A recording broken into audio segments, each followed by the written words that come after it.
This is DJ Deon from America with his radio show on Radio for the World. For more information, check out facebook.com/radio for the world. Now or never, here it comes.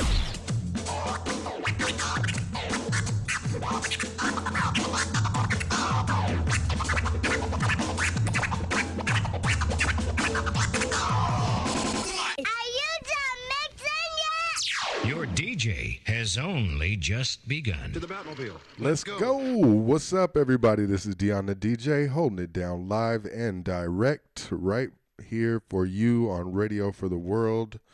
You know how we do it. We are just getting started. And 15, 20 minutes in, I hit Mez up.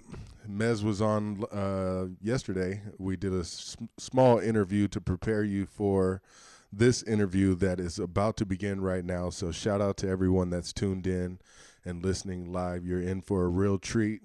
We got New Zealand's finest. That's what I like to call him on air right now. Mez, what's up, man? Hey, what's up, Deon? How you doing, brother? I'm doing pretty good. How about yourself? How you feeling today? Yeah, tired, as you can tell, as you can see. Always tired, but I'm good. Yeah. It's a good 12-hour difference, so it's 11 p.m. here. It's 11 a.m. for you. Yeah. Well, with that night. It's not an early start. Definitely not. It's just more of the late night. Definitely. Okay, so I really enjoyed the conversation that we had last time, so I really prepared for this one. I felt like I got a lot of information from you, but there's a lot of not necessarily just information about who you are, but also about your insight on the music industry. So I really prepared today to go in deeper. I wanted to go a little bit deeper because I feel like we have a lot of things in common about the music industry. But before we get into all of that, go ahead and introduce yourself and tell the people who you are and what you're about. Yeah, what's up, everybody? My name is Mez Tekeste. I go by the artist name Mizmora Laureate. Mizmora is my first full name. It means Psalms from the Bible, so I was pretty much named music from birth. The last name of my artist name, Laureate. Laureate is somebody who's been given a high accreditation in the field of creativity, so it's like being knighted, but in the field of poetry and creativity. So that's the artist name I'm going by. I'm an eclectic hip-hop artist and a songwriter based in Auckland, New Zealand. I've been doing music for a couple of years now, on the serious level, that is. But I've always loved music since a young age. But I've just launched my debut single last week, which is what landed me this fantastic opportunity to speak with Deon and then get to tell my story to you guys. But other than that, man, I guess you'll find it all out in time. Yeah, for sure. Yeah, for sure. I think it was a great opportunity. I'm really grateful to have Linnell Visser on the team. She's the one who hooked us up through Facebook. And what a great find this is, because I was really impressed by your video and the music so much that I just right away said that I was going to play it on my show. So when she said that she knew you and she hooked us up on Facebook, I was like, score! Yeah, for sure. Social media is a great thing, isn't it? Yeah, for sure. We can talk from all the way around the world. Right now, we're doing this interview through Skype, so shout out to the creators of Skype for making this possible. Yeah, so now let's go ahead and jump right into the conversation that I wanted to have. First, give me your opinion and your insight on the music industry as it stands today in comparison to where it was in, say, the 80s and the 90s. Wow.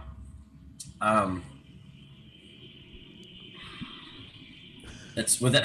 I try not to sound like a pessimist or a hater when it comes to these kinds of topics, but I feel like in the 70s and 80s, every artist had their own personality. You know, you hear an artist's voice or an artist's song and you automatically know exactly who it is. Whereas these days, it seems like there's just so many different versions of the same types of personalities. Now, whether you look at rappers, it's all the same types of rappers. And whether you look at pop artists or dubstep artists, it seems to be quite cliche isn't the word, but it's very repetitive. And I feel like the industry today is so money focused and money hungry that a lot of artists are molding themselves to be a certain profile or a certain type of music in order to fit within the industry and get somewhere. Because I mean, I understand obviously doing music full time. I know it more than a lot of people that it's a struggle, man. Right. It's a struggle. And so if there's an opportunity where you could be doing the music but you're making millions while you're at it, why not put your your values aside? Why not put your goals aside? Why not, you get to live the life. So I feel like money really has tainted the beauty of the music industry. But I mean, there's nothing wrong there. It's a beautiful thing. The industry is flourishing. It's a great thing. But if we can get back to how music was back in the 70s and 80s, where you go out and buy someone's album rather than just rip it off YouTube, right? Then we'd be getting somewhere for sure. For sure. A little bit more, like I feel you about not wanting to sound like a hater, and I feel the same way sometimes when I'm talking about it, but there's a lot of things that I feel that needs to be said about the artists that we're seeing. A lot of these artists are just carbon copies of the previous artist. There's very, very little creativity that the artist puts to it. It's just like they watched another artist and they said, I want to be just like that person, so I'm going to do, like, even the same movements, that the dances, everything seems to be so repetitive, like you said. What are some things that you would say to encourage new artists to not be afraid to be different? Wow. These are some deep questions, man.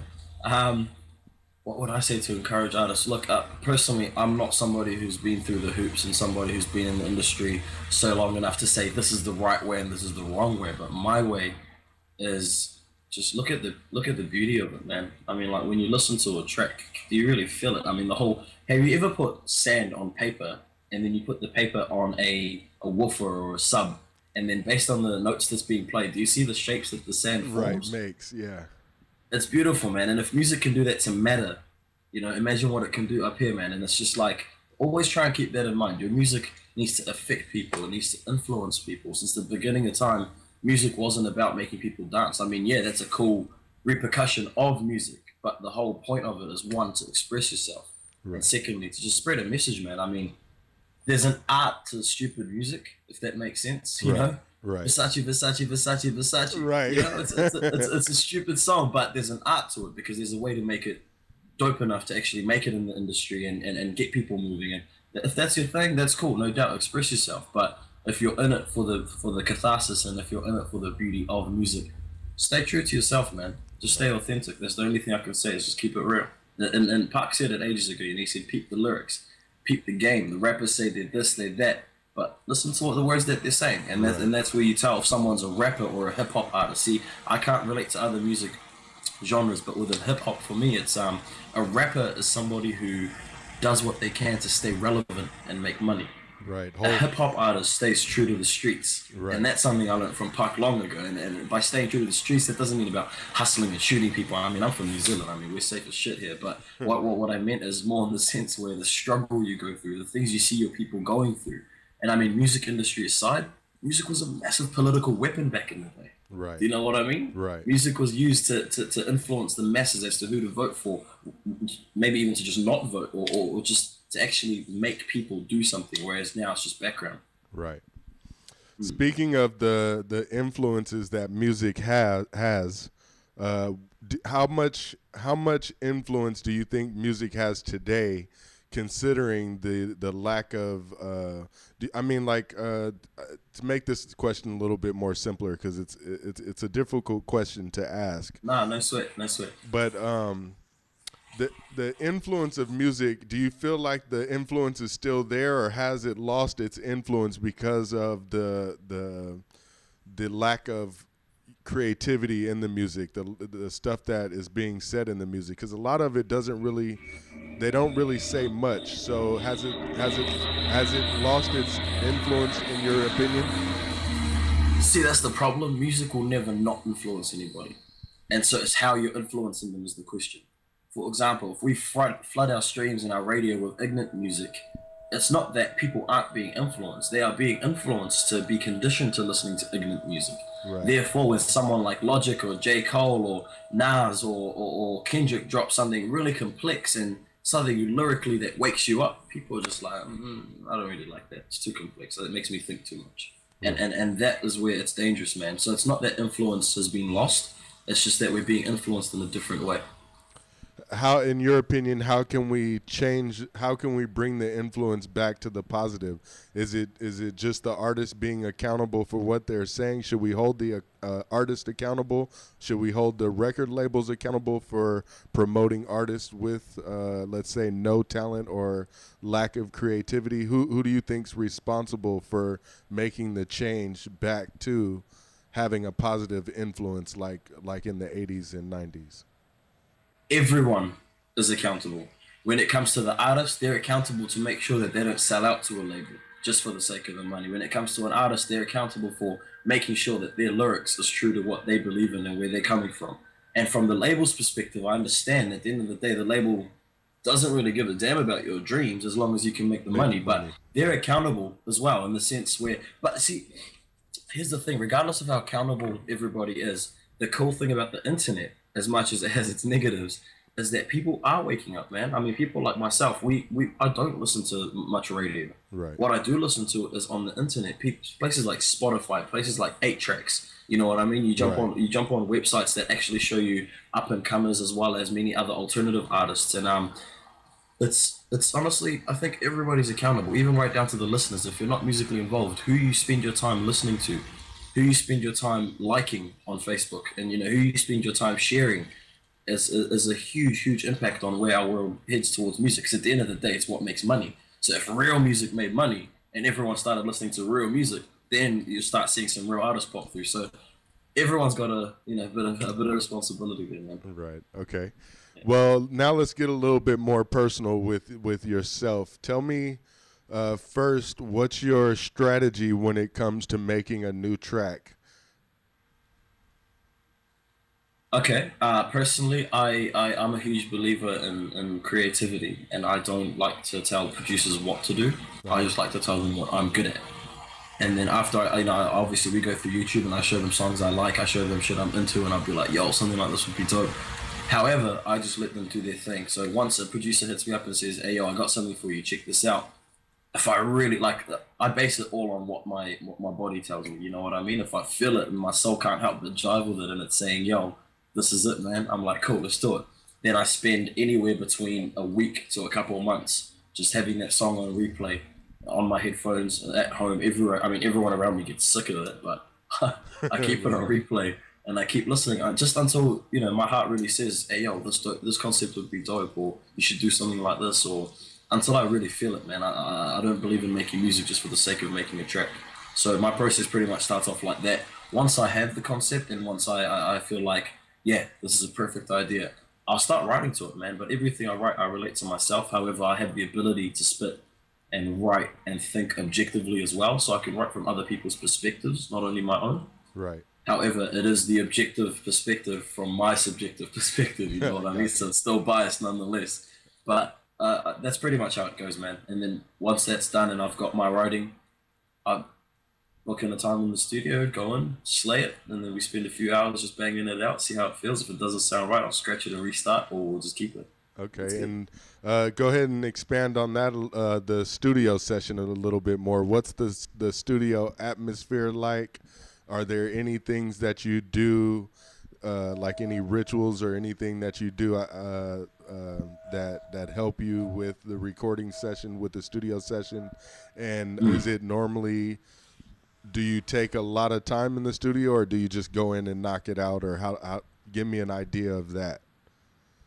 Sure. So what I like to, I don't have rituals per se, but I feel what you're saying. What I do is I pretty much get into the studio and I ask for the song to be on repeat a certain number of times. I just ask it to be on repeat, put the headphones on, and I just jam to it in my head until I'm fully in character with who I'm trying to be on that track, or, fully in tune. Because you can't just spend your day chilling with friends, off a meeting, coming off work, jump into the studio and then be someone else. You need to become that person you want to hear on the track, which is why I love people like J. Cole, for example, my biggest inspiration. I love him so much, man, because he has the ability to tell a story during a track, and he really sells it, man. Right. He really is that person. There's a song where he talks about, you know, the experience of his partner being pregnant. Right. And the male's perspective is the first verse, and then the female's perspective is the second verse, and then he has an objective perspective on the third verse. And to see him switch characters, I mean, I doubt he just said, "Sweet man, let's jump in and do it once in the studio." You know what I mean? Right. And so I feel like getting into character is a huge thing. So that's one ritual, I guess, that I do have. But once I'm in character, man, there's no bars held, man. I just rip into it, spit whatever I need to spit. I go 100%. But there are a couple techniques I have. For example, on Saturday I spent 6 hours recording the track to my next visual, the next track coming out that we're doing the music video to, and I have to have a girl's perspective in the second verse, and I kept putting my voice high and I tried to spit with it, you know, but it wasn't working out for me. I wasn't hearing my voice. I wasn't feeling it. I wasn't like, nah, this isn't it. So I asked them to turn the mic off. And are you familiar with what a haka is? A hacker? A haka. A haka, no. When you see the All Blacks do the kamate, and they do a big like cultural warrior dance. Oh yeah, okay, yeah. Screaming at the top of your lungs, you know? I asked them to turn the mic off, and I just ripped into a massive haka, and I did just really loud screams, man. And then I said, "Sweet, turn the mic back on." They turned it on. Checked my voice out, and it was real husky and broken and cut up. And I was like, "Yeah, that's what I'm talking about," you know. So, yeah, so there's little things like that I do to try and really capture the essence of what I'm trying to accomplish. But other than that, man, it's just straight. It's just whatever happens. I always just go with the flow. Okay, nice. I know you mentioned J. Cole, and you also mentioned Tupac. What are other artists in the past, and are there any new artists today that you are feeling, that you feel like they're bringing what they're supposed to bring to the table? Are there any more artists that influence you to start your music career? Oh, absolutely. So, I mean, if you talk about the originals and the old school people, no doubt, man, there's many names that I can mention that everyone will be like, how did he not mention them? Obviously, they're all amazing and they influence me, man. But the ones that really stuck out for me personally, who I related to the most, were people like Tupac for sure, people like Erykah Badu, Lauryn Hill. You know what I mean? Erykah Badu is the mother of soul, man. You can't not like her. But those were really what really started making me think, hey, there's more to this hip hop shit than just fucking, you know, them putting rhymes together. Right. So they're old school wise. New school, there's some people holding it down for hip hop, man, for sure. Have you heard of Hawkhouse from the UK? No, I can't say that I have. It's these two young black dudes and this young black chick, man. There's three of them. They are really doing hip hop favors, son. You need to check them out. Okay, A Little More Elbow Room is an EP of theirs, and it's beautiful, man. They're spoken word artists, and they put it on a hip hop track. They're real boom bap, old school, alternative based, but it's amazing hip hop, man. People like Logic, Young Sinatra from Maryland. Yeah, of course. Yeah, for sure. He's holding it down. I mean, I hope he doesn't sell out because he's getting that fame now, and he's starting to see a bit of money. There. Yeah, but he's Logic's definitely holding it down as well. New school here in NZ, there's some mad talent, man, and I feel like if I ever get the opportunity to bring the world's eyes attention here to NZ, there are some artists that I really want to blow up, man. People like Razor Beezer, people like Tom Scott, people like Spike Latu. You know what I mean? There are some people out there that are just ill lyricists. Brian Gashima, Nick Dawes, Elijah Niblett. We've got some amazing lyricists here, man, doing some really favors for hip hop. People even right down to Scribe and P Money, you know? They already made it in the New Zealand scene and in the States and Australia, but I just feel like there's too much talent here. It needs to be global, for sure. Okay. Well, I'm going to save some more stuff to talk about. I still got a few questions I'm just dying to get your insight on because, like I said, a lot of the things that you've said already are things that I agree on, and it's stuff that's hard to talk about sometimes because you don't want people to be like, oh, he's just hating on the new school. He's just hating. He doesn't understand. Times change. You can't be stuck in the 80s. You can't be stuck in the 90s and things like that. But I really feel like we have a really equal thought on the way things are and the way things change. So I love being able to talk to somebody who thinks the way I do about the music industry. I love the music industry. I mean, shit, I do a radio show on 3 different radio stations. I've been doing it for 11 years, so I love the music industry. But just over the time of working in it, I've seen so much change. and with that change, it's always nice to be able to go back to the old school and accept the new school, but then at the same time, like you said, everyone is accountable for changing it to be a positive thing. So I feel like, for sure, you know, I'm trying to do my part by at least accepting it and then doing what I can to change it. So with that being said, I want to play your track. I'm going to play the video, and then and then we'll talk a little bit more. So I'll leave some stuff to talk about when we come back from the video. Yeah, no doubt. That's it, bro. Okay. Cool. So everyone, keep it locked right here on Radio for the World. I'm going to play the track. Anything you want to say about the track before we go into it? Mercy? Yeah, for sure. For those just listening to the audio side of things, you won't fully capture the concept in regards to, because the visuals tell a massive story. But pretty much, man, this track is just about the struggle in general. It doesn't matter whether you're an artist or a lawyer, a doctor, a bus driver, a radio host. You know, it does not matter who you are. This road is rough, man, and you go through some shit. And the track is called Mercy.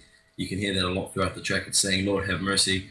But the whole 1/3 of the song, okay, pretty much I switched up the structure of how a song should be. Not me personally, but me and the producer that, you know, worked on the track together. Right. The song normally goes intro, first verse, maybe even just a taste of the hook, first verse, pre-chorus, chorus, second verse, pre-chorus, chorus, bridge, pre-chorus, chorus, and then the outro, you know? Right. It's that similar structure in every song. So this way, what we did was we made the whole first 1/3 of the song the chorus. Right. And then we made the whole second third of the song the rap. And then we made the whole last, you know, third of the song all about just the beat itself. And so we try to switch that up. It's really conceptual. It's just about the struggle, man. And I tell my story. In the visuals, you can tell I'm mostly in the dark as well. That's just to personify and to also symbolize that I'm, you know, covered in darkness every day.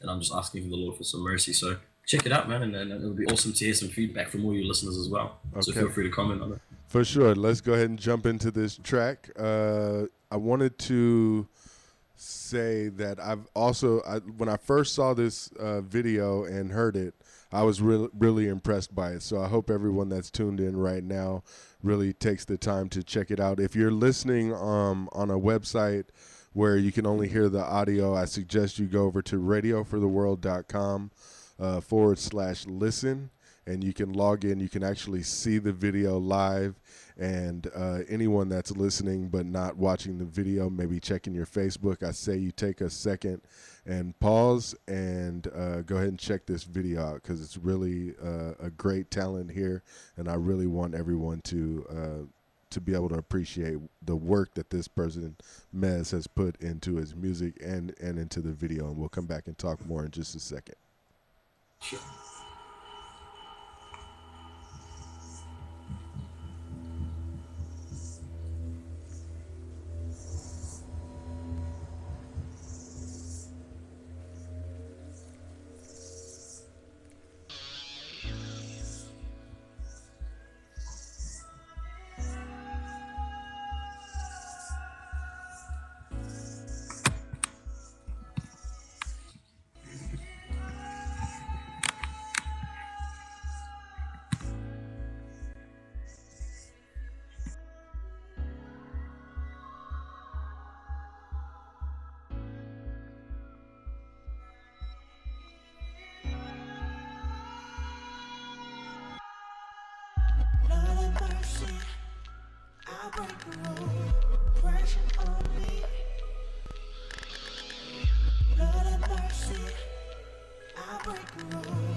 climate. Society is killing me, I'm dying trying to fight it. I can't hide it, trying to find me. Searching for my soul, but my eyes get distracted by them honeys on their pole. She ballin' like Jordan, I'm talking Space Jam. Damn, checking out the forefinger on her left hand. She got me keen by the look on her face, and the movement of her lips got me caught in the daze. And she's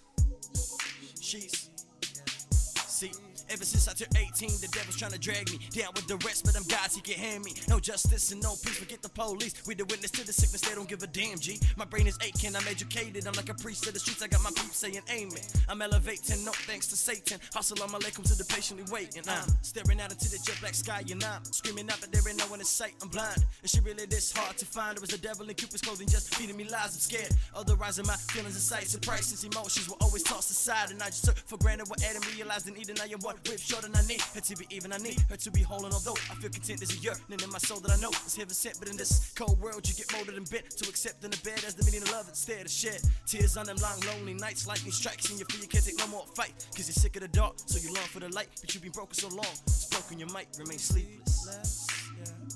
Girl, remain sleepless. Remain sleepless. Let me sleepless, baby. Remain sleepless. Sleepless, yeah. Remain sleepless.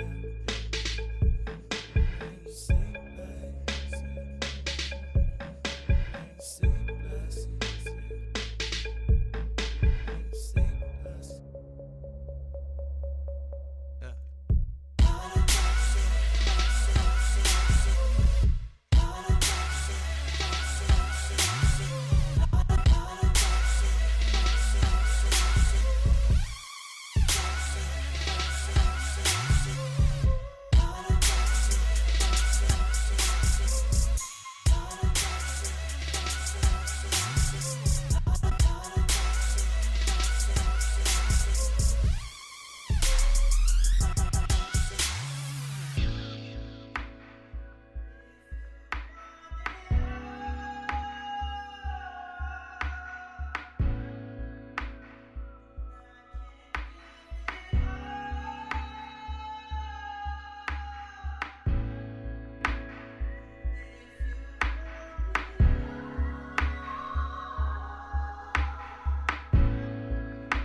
Yeah, and we're back.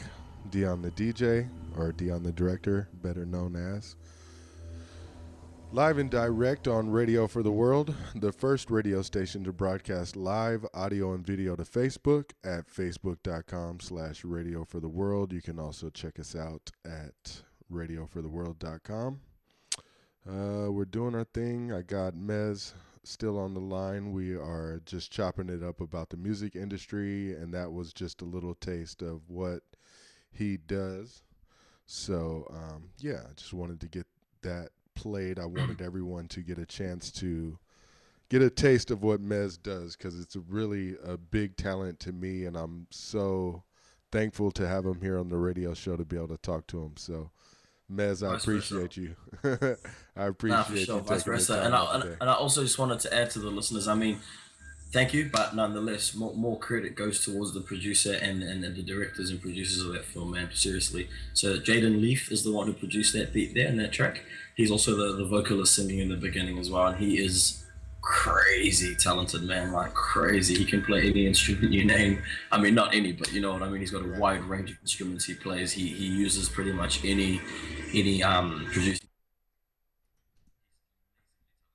come up with a track. So he's pretty much the guy that I sit there, and because I conceptually hear a whole song in my head, I hear how it wants to sound, and I can just sit there and say to him, hey, look, I'm thinking of this song. I want it to sound like this, like this, like this, and boom. He just takes that and he makes it come to life, man, and he's amazing. And then right through to the film side of things as well. Isaac Bell was the director and editor of that film, and Harry Baker was the producer. And those two, man, they're their own independent film guys, and they're honestly crazy talented, man. We did that on a low budget, so as you can see, a high quality music video like that on a really low budget, they've got to be talented, man. Well, I wanted to ask you more about that. What was the inspiration behind I know you mentioned it a little bit already about the part where you're rapping, you're in the dark and things like that, where those were obviously thoughts that you had before filming. So where did you, what inspired that concept for this video? A couple things. One of the most beautiful things I came across in literature was, as I told you the other day, was something called soliloquy. And soliloquy I came across in Shakespearean literature, and pretty much soliloquy is talking to oneself. And there's these awesome parts in Shakespearean movies where the rest of the cast are all frozen and still, and this guy's there's no cast there at all, and he's just looking up into the sky or looking directly into the camera, and he's just speaking. He's just talking. He's talking to oneself, but pretty much it's to the audience. And that was one thing I've always kept with me, man. I've always felt like everything I think and everything I say is just that. It's those around me, and the entertainers around me are all frozen. I'm just speaking to the audience and the ones listening. And so that sort of inspired the whole the way the rap went, but the way the clip went, it's more. Sia? Obviously, no Sia. Right. I saw there's a song by her, Elastic Hearts, man, and there's a clip on there where Shia LaBeouf, the guy off, or LaBeouf, or whatever his name is, right, the guy of Transformers. Yeah. Have you seen that clip of him and that little girl in the cage? I'm trying to think. I saw it, but that was probably a while ago. It was a little while ago. Sure. It's honestly one of the most beautiful things I've seen in music videos in a very, very long time. There were some amazing shots in there. It was so emotive. It was expressive. It was contemporary.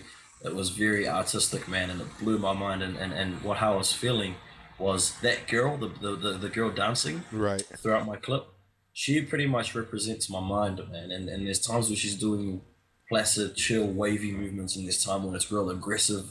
Right. And there's times where she's trying to break out, which is me just trying to get out of my headspace. And she represents my mind, man. And as you can see, that's why at the end when it folded and it, waved out, she was in my head. Right. And pretty much once I saw that Sia clip, I was like, that's how I'm going to explain what I'm trying to say. You know what I mean? Right. Okay. And so that's where really the inspirations came from, is soliloquy meets Sia's clip. That's where the inspirations came from. Well, I want to say this. This is the honest to God truth. When being a director, I'm supposed to look at details of video and stuff like that. Not just making sure the audio is right. Even with the radio stuff, I constantly try to think of ways to, like when I'm playing music, different ways to make the video because we do audio and video on the radio station, so I try to incorporate really nice videos with the radio station. But your video, like I looked at a lot of videos and I really enjoy, like especially when I'm watching movies and stuff like that, I really enjoy the scenery. But your video, again, this is the honest to God truth. When I saw your video the first time, I really got a chance to enjoy and learn from the way you can mix a video, because it wasn't like the traditional video of today where you're all in the camera rapping, you got flashy this on, you got this, you got girls twerking. Your video really opened my mind to even more. Like I said, I've been into it a while already, but your video really opened me up a little bit more to be able to enjoy the concept that you put with the video, that you put with the audio, I mean. But with that being said, tell me more about how it all came about, even before the idea of going into filming it. Were these thoughts that you already had long before filming? Interestingly enough, I didn't plan a music video for the song when we were doing it. But that is how I like to write, and that is how I like to see it. Whenever I think of a song, I picture everything. I imagine if this was on a movie, which scenes would this song be played on? You know what I mean? Okay. If I did have a music video, what would it be? And so I conceptually think of everything, man. But what's really cool is I did that intentionally with me and Isaac Bell. We suggested, hey, how about we just keep me in the shadows? Because I mean, I'm an up and coming artist, and one thing I want to get out there to artists is it ain't about the fame, man.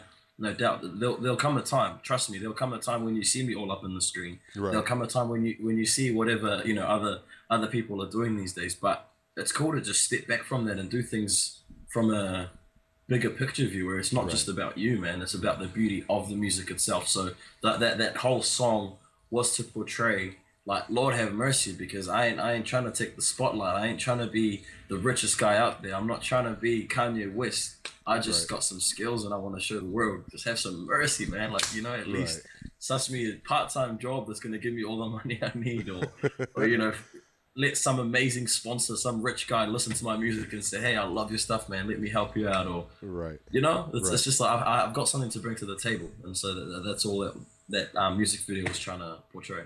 Right. Okay. Well, I definitely want to be a part of helping find that person. If I had the money, I definitely would put it into you, and I would love to see you successful as soon as tomorrow.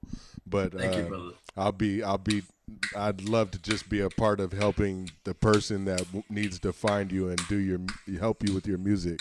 So that'll be my part, is helping it. Helping. At this stage of my career, man, belief in me and belief in my music is a whole lot more, is worth a whole lot more than monetary terms. So I appreciate that, man. I really do. For sure. I do believe in you. I think the success is around the corner. If not tomorrow, it is right around the corner. So thank you.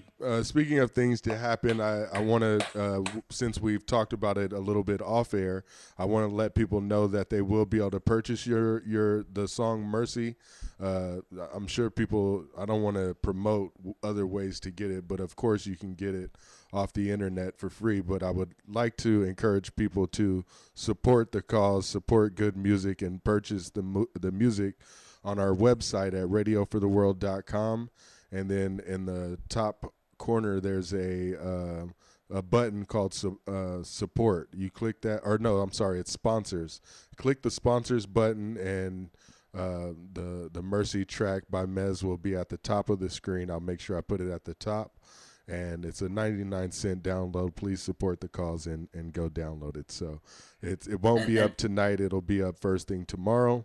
So if you don't find it, maybe it might get done tonight. If it does get done tonight, check it out. If not, first thing tomorrow, please support the cause, because he's a really talented brother, and I feel like it's my duty to support.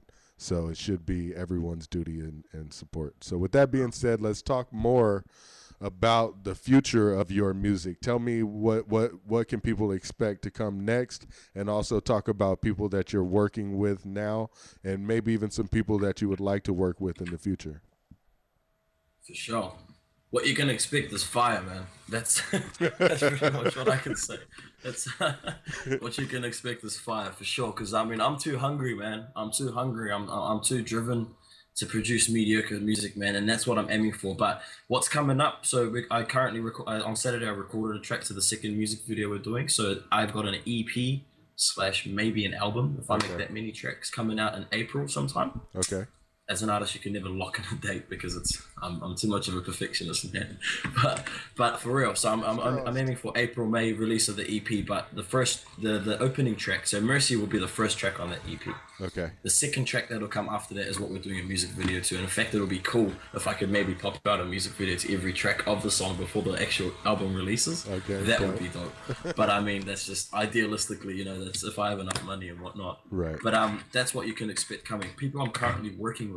I launched a collective called Sailing Collab 2 weeks ago with my co-founder Kiran Patel. Kiran Patel is an amazing guy. He's traveled the world. He's the CEO of a company called Young Innovators Collective, which his job is pretty much getting emails left, right, and center from people all over New Zealand, and I think even overseas. And his job is to just connect the right people to make those ideas to make those ideas happen. Right. So he's an amazing guy. I got in touch with him a while ago. We became really good friends, and he's the co-founder of Sailing Collab with me.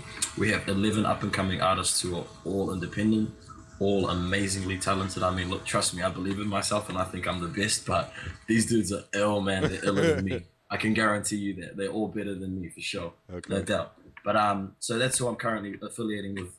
Mostly it's just my own collective, because you got to have a squad. You got to have the people you associate with. Otherwise you end up being a Little Wayne and just doing features on every single track left, right, and center. Yeah, and so that's what I'm currently doing. Who would I like to work with? Yeah, who's some future? I mean, within New Zealand, I can mention names which you guys won't recognize, but I mean, I think bigger picture. And if we're talking international stage, I honestly, man, within the next year, I'm aiming for the moon, man. Within the next year, I hope to make a track with one of these 5 people.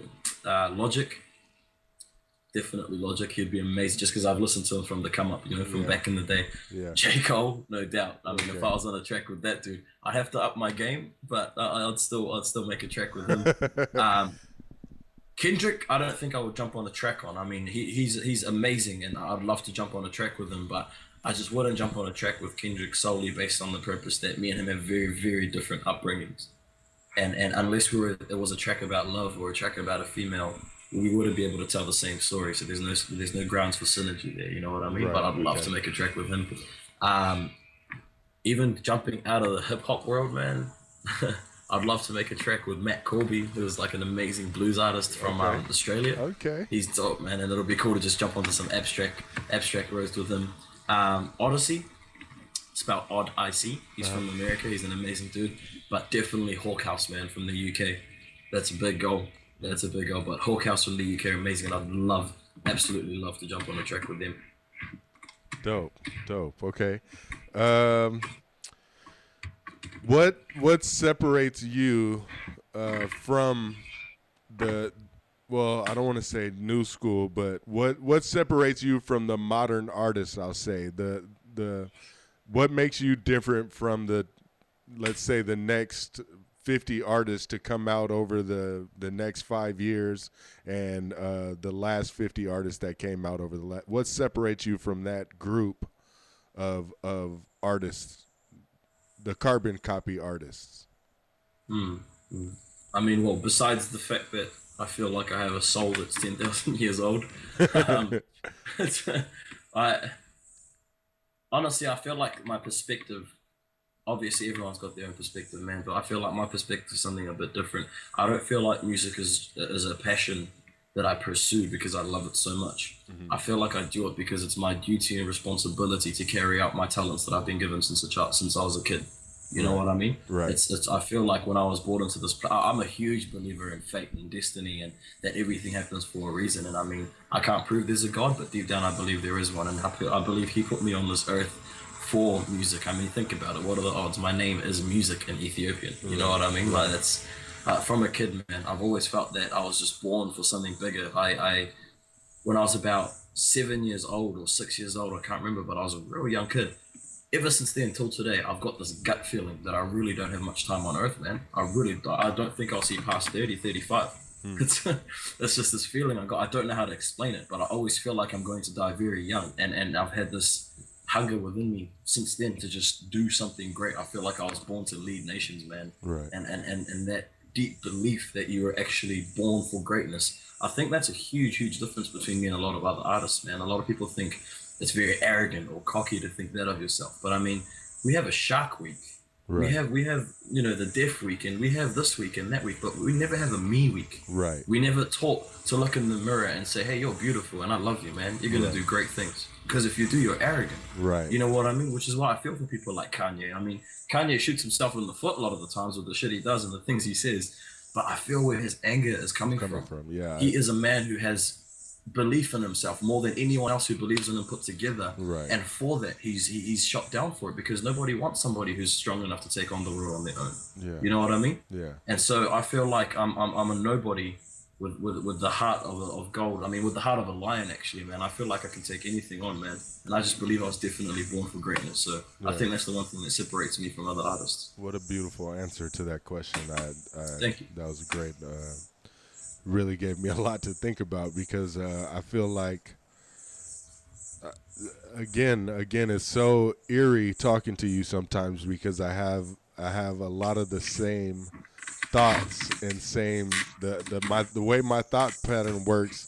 I feel like it's really along the same lines of the things that you say. Some of the things that you say I totally agree with, and sometimes maybe I can't put the words together, but listening to you say it, it's like, yes, that's what I was trying to say, you know? So, and if I can add on it, the reason why I do music is exactly that part.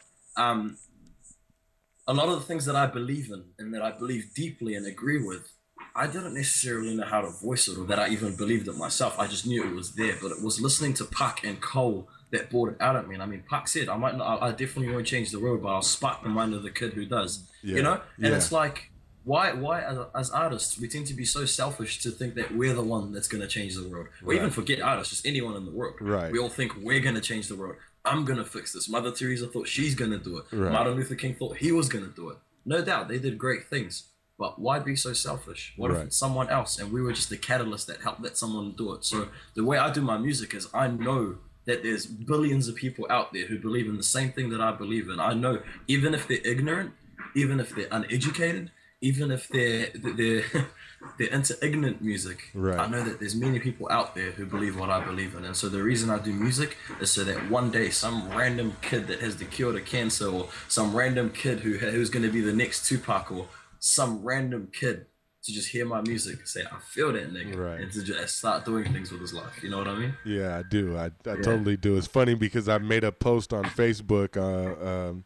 I posted on Facebook that I was doing my part to be the mind that Tupac promised to spark to change the world.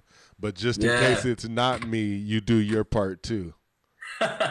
Just in case it's not me, you do your part too.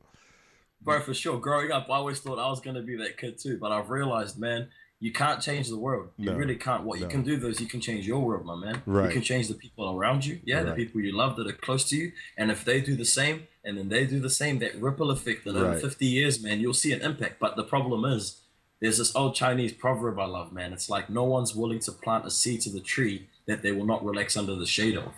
Do you know what I mean? Nobody's willing to do that because everybody wants to see the results themselves. They want to get the credit for it. They want to see it happen. So nobody's willing to do something now that's going to fix the world in 200 years time when you're not around. But for me, it's just like that perspective has been blown out of the water by Tupac with that one quote. He just said, why be selfish? I'll spark the mind of the kid who does. And here I was thinking Pac's going to change the world, and he got shot and died. You know what I mean? So he understood that we can't control life, but what you can do, man, is do your best to make sure that you accommodate. If you keep talking about how dirty it is out here, someone will come clean it up, is what he said. And there's beauty in that, man. For sure. Man, it's a beautiful conversation. I feel like this is something that could go on and on forever. I could talk to you about music. I could talk to you about life and the things that come with life forever. But unfortunately, the show is going to be coming to an end in about 30 minutes here. So I want to give you a chance to say, maybe there's something that I didn't ask you, or something that you want to say, you want to get off your chest to the world that might be listening right now, the parts of the world that might be listening right now. What is it that you want to say to them? And also, I want to give you a chance to give your websites out, or any contact information, or the YouTube link to where people can check out your video and stuff like that. Just give me all the information you can, and maybe answer a question that I haven't asked yet. For sure. Honestly, man, all I can say is, whether you're a producer, whether you're an artist, whether you own a record label, whether you're LA Reid, all I can say is, man, if you hear good music, support it. A simple clicking like on Facebook ain't enough, man. If you hear something you like, share it. Tell people why to listen to it. Keep posting and sharing their stuff. I mean, for example, Mercy's coming out at 99 cents. Now, 99 cents is nothing. It's $1. But you imagine if 20,000 people around the world bought my track for 99 cents each, that's 20K that I can input in towards my music, which I can bring out more for. And I mean, and towards record labels and record executives and stuff, it's just like, you imagine Michael Jackson rocking up to a studio saying, yo, I got a demo for y'all. Like, I want you to check this out. I got some talent. Or even, I don't have a demo for you, but I'm amazing. Give me a shot. Give them a damn shot, man. Because, I mean, I spent so many years asking for opportunities rather than creating them. And I mean, I'm glad I got denied a lot, because it made me create my own path. However, what I'm saying is, somebody who could have been the next MJ, someone who could have been the next Hendrix, if they don't have the drive that some of us do, man, if they were just shunned by a label because they're nobody or because they don't have anything, we're missing out on some amazing stuff, man. We're missing it. You think about what kind of music we could have if all the people that could have done something were given an opportunity, you know? So all I can say is, give people a chance, support good music, buy their stuff. And it sounds like a sales pitch, but son, if money comes my way, it ain't going towards no car. It's going back straight into my studio time, you know? Right. Well, hold on a second. Guys, before you go further, I want to say something myself. That's why Radio for the World is here. I feel like there are a lot of talents that's being missed. I feel there's a lot of talent out there that is not being heard, that the mainstream industry is either purposely or maybe not purposely, but there's a lot of talent that's not being heard. So I want to make it clear that Radio for the World is an outlet strictly for independent artists. Although you will hear some mainstream stuff on here, the majority of our playlist is independent artists. So any independent artist that's out there, if you're wondering how to get interviewed, if you're wondering how to promote your music, you can send your music to radiofortheworld@gmail.com. You can also hit me up on Facebook. You can contact me through the website, which is radiofortheworld.com. If you don't have any hustle, then it's not going to be heard. But there are outlets out there. If you aren't interested in Radio for the World, I have connections to a lot of other places where you can get your music out, but you need to get your hustle up because there are outlets. You just got to find them. So with that being said, I'll let you continue, Mez. Yeah, no, that's honestly, and that's what, there's people like you who seriously make my day, man. It's when you see somebody dedicate their life towards the bigger picture, there's nothing I love more than that, man. And it's a beautiful thing. And thank you so much, bro. It's been an awesome opportunity. Man, I appreciate it myself. Like I you know what's funny is I started off, I remember I was probably like 19 or 20 or something like that. And I was just graduating high school, just starting college and stuff like that. And I tried being a rapper. I'm a poet. I can write poetry. I actually got some really dope poetry, some really good stuff. You gotta send that my way for sure. Yeah. I will. I got some stuff. As a matter of fact, you're in for it because I'm gonna send you some stuff. But you do that, bro. I started off writing poetry like in junior high school to girls and stuff like that. You know, Valentine's Day, I'd send a poem or something like that. That's kind of how the poetry career, plus my father wrote poetry, so I was always inspired to try to write. But after high school, I started trying to do more serious stuff like writing rap lyrics and stuff like that. But when I got in the studio, my delivery wasn't on point. I could never get the delivery down, which I feel is a huge part of being an artist. You really got to be able to deliver what you're saying. Now, the words that I was saying was cool, but the way I said it wasn't always on point, and I found that a very difficult part to do. So I kind of just, you know what, I'm gonna play my role. Not everyone is a rapper. Not everyone is a rapper, but I want to be a part of the entertainment and music industry. How can I do it? And that was one of the ways. That was one of the reasons why I started Radio for the World. 11 years ago. So yeah, it's interesting you say that actually, because I feel like there's nothing wrong with that. I mean, there's a lot of ghostwriters out there, and that's something you could have been. Right. You know what I mean? Or something you still can be. Yeah. And I feel, you know, there's a guy called Tom Scott here from New Zealand, and he's part of a group called At Peace, and he was a part of a group called Homebrew. So they're part of the YGB collective called Young, Gifted, and Broke, which is a dope title. Yeah, that is. But dope. Yeah, man, and Tom Scott, he's a really, really old soul, man. Like I spent a couple of hours just chilling with him at a festival once, just like recently at R&V. But he's an old soul, man, and he said something that I don't think I'll ever forget, man. And he simply says to me, everybody is born a musician. Uh-huh. Everybody is born one. However, we're deceived to believe we're meant to be something else. And it's interesting because I said to him, how so? And he says to me, look, if I was trying to tell you a message and I was talking like this, you would lose attention, you know, and you've lost my attention already. You're not listening, you start getting confused. Whereas if I talk on the beat and I try to get a message across, you really start listening to what I'm saying, don't you? Right. And I was amazed by that analogy because it's so true, man. We're programmed to think so rhythmically. You know what I mean? We're rhythmic beings, and so I feel like if spitting ain't your thing, maybe it's poetry. If poetry ain't your thing, maybe it's the guitar. If guitar ain't your thing, who knows? Maybe it's the kazoo. It doesn't matter, man. Right. But if you can find something to do with music, associate yourself with it, man. It's dope. And even if you got no skills, appreciate it. Download it. Dope. Well, it's always a pleasure talking to you. I look forward to talking to you more in the future. Whenever the new music drops and you want to promote, I hope you choose Radio for the World to be one of the places you promote through. And Always. hit me up and I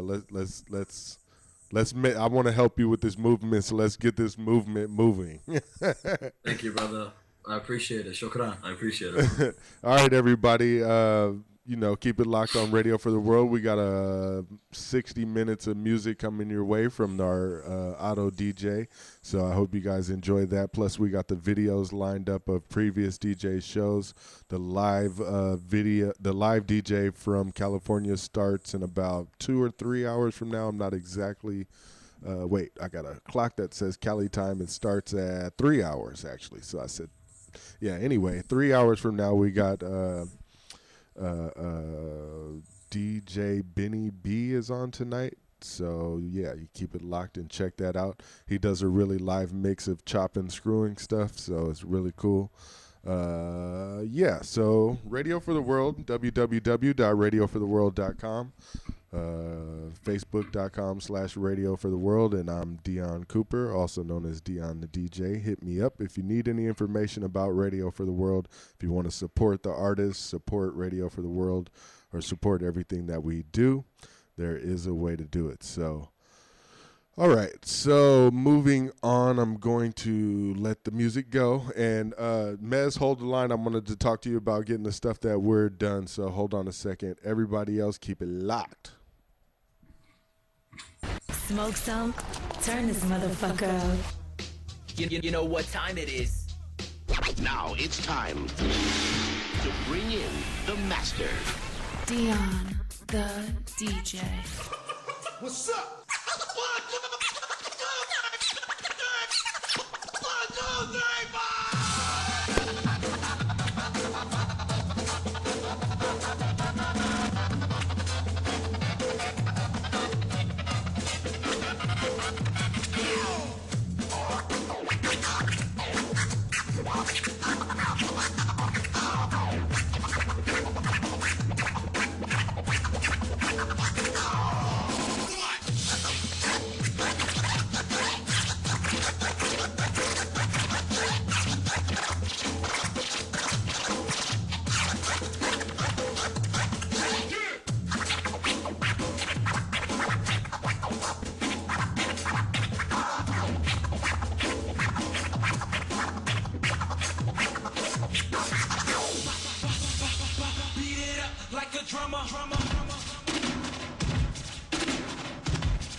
This DJ makes me wet.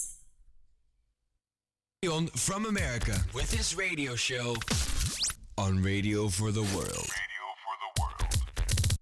For more information, check out facebook.com/Radio for the World.